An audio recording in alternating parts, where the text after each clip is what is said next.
Valentine's Day is often associated with flowers, chocolates, and grand romantic gestures, but its history is much deeper and more complex.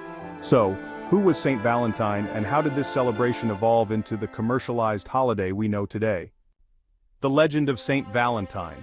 Saint Valentine was a Christian priest in 3rd century Rome under Emperor Claudius II. Claudius banned marriages for young men, believing that unmarried soldiers were more dedicated to the army. Valentine defied the emperor by secretly performing marriages for young couples. He was arrested and sentenced to death. According to legend, before his execution on February 14th, Valentine wrote a letter to a young woman, possibly the jailer's daughter, signed "From your Valentine."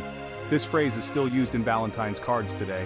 Over time, Saint Valentine became a symbol of love and devotion. The Church and Lupercalia. Valentine's Day replaced the pagan Roman festival Lupercalia, which was celebrated in mid-February. Lupercalia was a fertility festival involving rituals that the Christian Church sought to ban.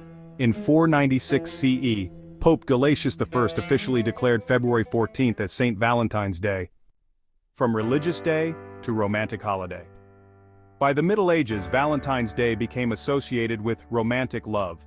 This was popularized by writers like Geoffrey Chaucer, who in his poem Parliament of Fowls, linked February 14th with birds choosing their mates. In 17th and 18th century England, people began exchanging handwritten love notes. By the 19th century, mass-produced Valentine cards became common, especially in Victorian England. Commercialization and the birth of Valentine's Week. The commercialization of Valentine's Day began in the early 20th century with companies producing Valentine cards, chocolates, and flowers. In the 1920s, chocolate companies like Cadbury introduced heart-shaped chocolate boxes. The Hallmark Company began mass-producing Valentine's cards in the 1910s.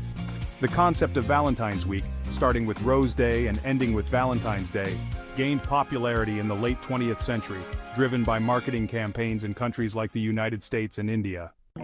Modern celebrations. Today, Valentine's Day is a multi-billion-dollar industry celebrated worldwide. From Japan, where women gift chocolates, to France, known as the country of love, it has become a global phenomenon. However, at its heart, it remains a day to celebrate love and meaningful connections. So next time you celebrate Valentine's Day, remember its rich history that spans centuries, from a brave priest in ancient Rome to a global celebration of love.